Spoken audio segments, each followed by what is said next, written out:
Hello everyone, I am Shayanti. Welcome to my bakery Says Cakes. তো recently আমি আমার বেকারিতে একটা অফার দিয়েছি, যেটার মধ্যে কেউ যদি আমার কাছ থেকে 500 টাকার মধ্যে বা 500 টাকার অ্যামাউন্টের একটা কেক নেয়, তাহলে তারা একটা করে ব্যান্ডো কেক ফ্রি পাবে। আর এই অফারটা রয়েছে 10 জুলাই পর্যন্ত। তো যারা এই অফারটা পেতে চাও তারা ঝটপট করে অর্ডার করে ফেলো।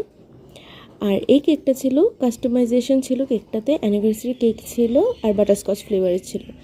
তো সেই হিসেবে এই কেকটি ছিল 850 গ্রামের কেক। এটা 500 টাকার ছিল কেকটা। তার সাথে আমি এই কেকটাও ফ্রি দিয়েছিলাম। আর এই কেকটা আমি নিজের মতো করে কাস্টমাইজ করে দিয়েছিলাম, যেহেতু ইউনিভার্সারি কেক ছিল। আর এই সেকেন্ড কেকটা ছিল একটা বার্থডে কেক, যেটা আমার কাছ থেকে একটা বোন অর্ডার করেছিল তার ভাইয়ের বার্থডের জন্য। আর সে থিম দিয়েছিল রেইনবো থিম।